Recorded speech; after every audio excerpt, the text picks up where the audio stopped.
let's have it, Steve. What about this monster story of yours? Well, it's big and terrible. This is the time of year when many of us will be watching those brand new scary themed movies. It's the Halloween season. So this is a little bit of the history of how those scary themed movies began up until present. You know that terrifying people through stories has been a pastime of humans ever since antiquity. And ever since the first motion picture called The Horse in Motion in 1878, there has been a fascination with motion photography. Combining that fascination with the telling of stories of things that go bump in the night was the next step. Fleeing from monsters, the supernatural, bloodthirsty villains, flaws of humanity, those things will always provide an endless supply or fear of the uncertainty. This is the realm in which horror movies exist.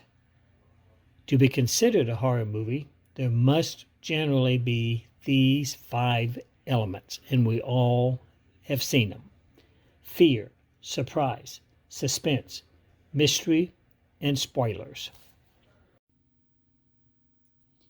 Georges Melies, a French pioneer filmmaker, is considered by many in the horror genre as being the originator of the first horror film. His short 3-minute film made in 1896 was entitled The Haunted Castle. It was also known as The House of the Devil. It was about a mischievous devil that appears inside a medieval castle where he harasses its visitors. The scary movie genre was off and running.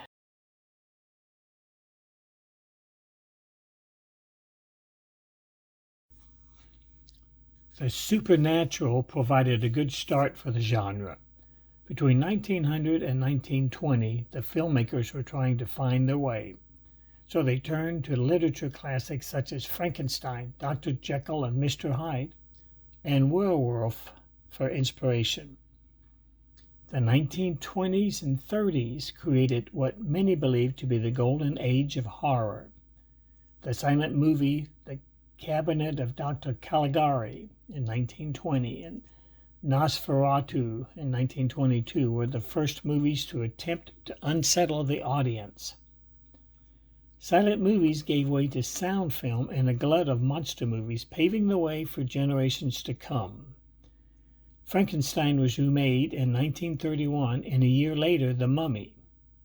Dr. Jekyll and Mr. Hyde was colorized for the first time in 1931.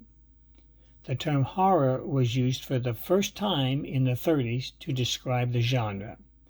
The 30s produced horror legends such as Bela Lugosi, known for his portrayal of Dracula, and Boris Karloff for his portrayal as Frankenstein.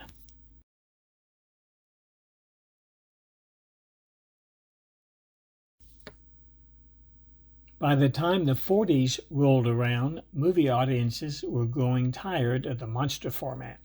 To try to recapture audiences, sequels and multiple monster movies were made. The Ghost of Frankenstein and Frankenstein Meets the Wolfman would be examples. Comedy pairings like 1948's Abbott and Costello Meet Frankenstein were attempted and had some success.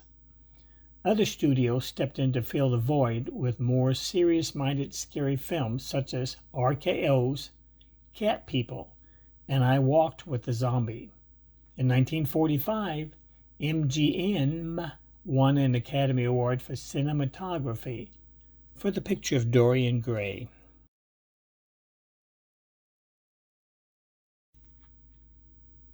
By the time the 1950s arrived, various cultural influences began to shape the genre. The invasion of the body snatchers and the thing from another world came from the fears perhaps generated during the Cold War. The concerns of nuclear proliferation fed fears of rampaging mutants. Thus, movies like Godzilla and The Beast from 20,000 Fathoms. Scientific breakthroughs led to the movies like The Fly. Some filmmakers resorted to gimmicks like 3Ds, such as in The House of Wax and The Creature from the Black Lagoon. The 60s. They brought on the social revolution. These horror movies were edgier and more violent. Think of Blood Feast and Witchfinder General. Some also featured more sexuality, such as Repulsion. The movies Peeping Tom and Psycho were precursors to the slasher movies of the coming decades. Zombie movies were changed forever with George Romano's The Night of the Living Dead.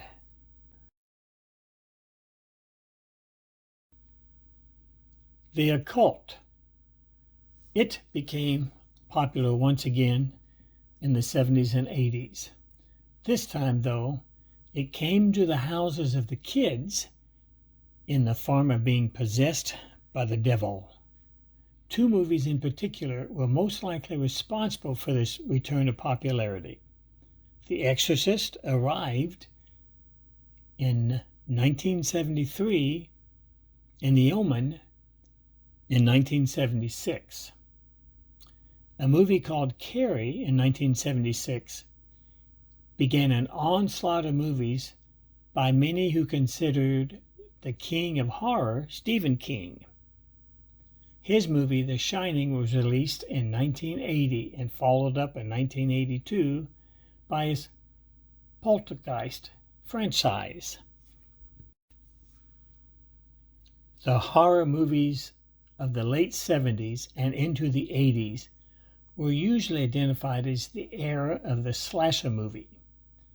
But it was the Texas Chainsaw Massacre in 1974 that arguably started all those movies. Who doesn't remember in the 80s Michael Myers from Halloween, or Jason from Friday the 13th, or Freddy Krueger from Nightmare on Elm Street? The horror movie industry became flooded with splashes of blood. By the 1990s, people were tiring of horror film sequels and their clones. It was man versus scary thing, man versus masked murderer, man versus the blade hands. CGI, or computer-generated imagery, tried to regenerate lost interest in horror movies. One of the first was Anaconda in 1997, followed in 1998 by Deep Rising. The CGI movies did little, though, to revive the genre. Another attempt to overcome the 90s horror doldrums was made through ridiculousness. Examples would be, and I know you know them, films such as 1992's Brain Dead and the 1996 slasher parody Scream.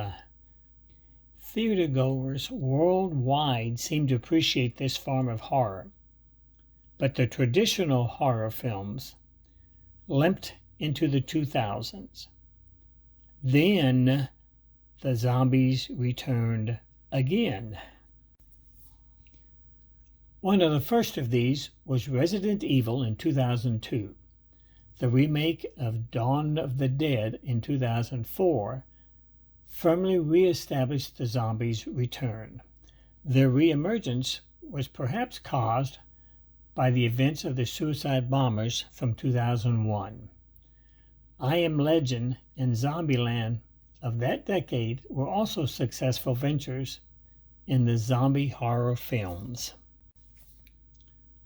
Horror movies of the 2010 focused on creating cinematically appealing films while still providing an endless supply of terror. They concentrated on the flaws of humanity in realistic situations.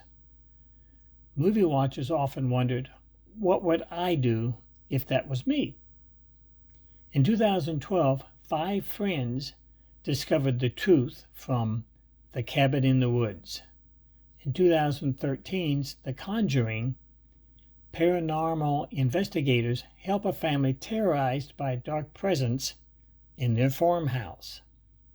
A punk rock band observed something that spirals out of control in 2014's The Green Room.